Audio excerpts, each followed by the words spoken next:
Okay, so you don't know this, but I have spent the last 20-ish minutes trying to do a video and my computer camera keeps not working. So this is take 3.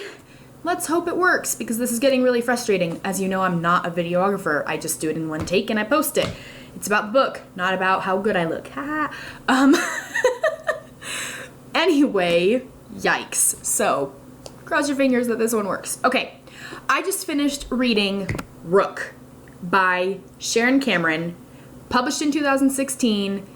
Amazing. Oh my gosh, you guys, seriously. Everybody needs to read this book. I am so impressed. And the best part is I got it for free. Woo! So I follow different pages on Facebook that have to do with new YA stuff coming out. And on one of them it said, comment about your favorite book and it's a contest and we'll send you stuff. And so I commented and I won. And so they sent me Sharon Cameron's Rook and a new novel by her called The Forgetting, which I actually got an arc of, and I love when I have arcs. I think that's really cool.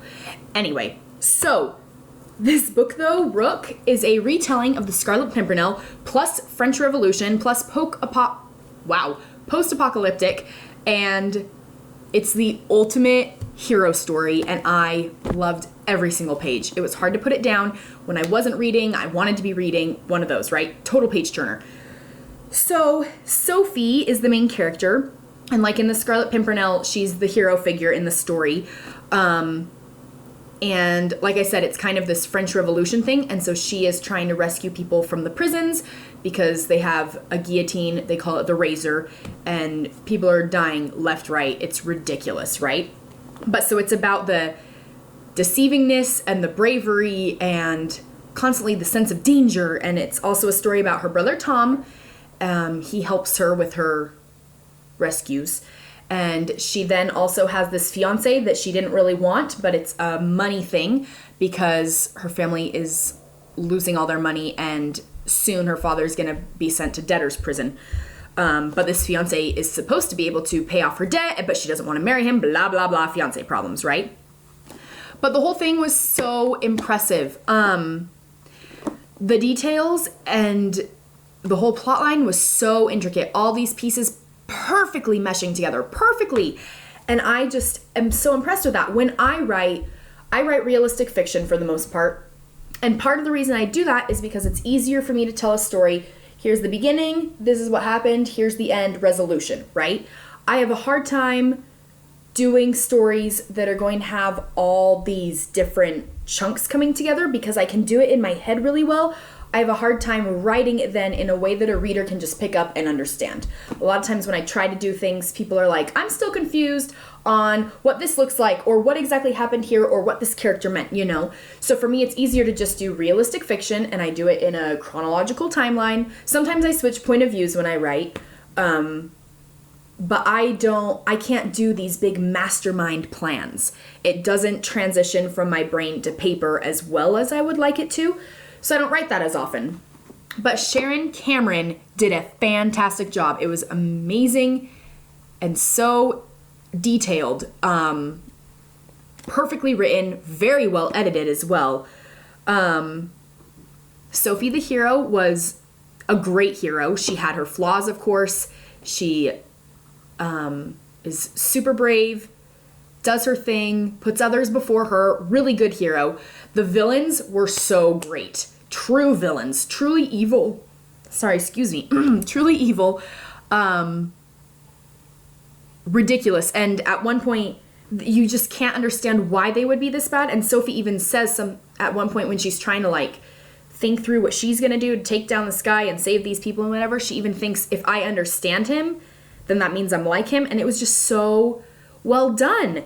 All the characters, regardless of who they were very well-rounded, totally 3D, not flat at all. They all had different strengths. They all had weaknesses. It was so well done. I was just constantly impressed. Every page, I was going, this is an amazing book. It's amazingly written. I love it. I'm excited to read a lot more by Sharon Cameron. I'm thrilled that I have that second book from her. And according to the little page in the front that we all love, she's written some other stuff too already. I've never even heard of her. I'm so glad I got these books. She's amazing. You definitely do need to pay attention as you read. It's not one of those ones where you can like skim over different pieces, because even the moments that don't seem as intricate to the plot ended up being important. There is a love triangle for a little while. Usually love triangles end up driving me nuts. I think that characters are silly and petty and totally ridiculous. This love triangle was totally realistic, and all the characters' motives and stuff like that were very, very real. Really well written in the adventure, in the romance, in the tension. Everything was well written. There weren't weak spots in this whole book. I'm very, very impressed. I would love to sit down with Sharon Cameron and chat and learn her writing process. If I tried to write a book like this, my whole apartment would be covered in notes and papers and connecting lines and arrows, trying to make me be able to like see the whole big picture while still just writing piece by piece. She did a fantastic job, and I love it so, so much. I've never actually read The Scarlet Pimpernel. Like, I know the storyline like a lot of us do. I think I would really like to go back and read it, because Sharon Cameron says that's her favorite story. And like I said, this is definitely a Scarlet Pimpernel retelling. And again, kind of post-apocalyptic. And in that sense, it's not like wastelandy like some of them, and it's not... Because she bases the government off the government of the French Revolution, I don't feel like it was this crazy, bizarre, out there government thing. Like, obviously, that's not a government that was great at the time. But you know what I mean? It's not, I don't know, it was very different. And so but her basis for getting the world that way, she talks about how when the poles switch, the whole world kind of shifts. And so the basis of her post-apocalyptic was that the poles just shifted rather than switching places. And so parts of the world were burned and other parts were fine. It just it messed everything up. So it takes place hundreds and hundreds of years after us right now. They call us the ancients, which I thought was hilarious. And they talk about our technology and how that was our downfall. And the idea there was that if the poles switched, a lot of our technology would fall apart. And how long would we survive, sort of thing, because we've become so dependent on different technological aspects, especially for communication, like worldwide. Anyway, highly, highly, highly recommend. It's got history, it's got adventure, it's got romance. It's so well written.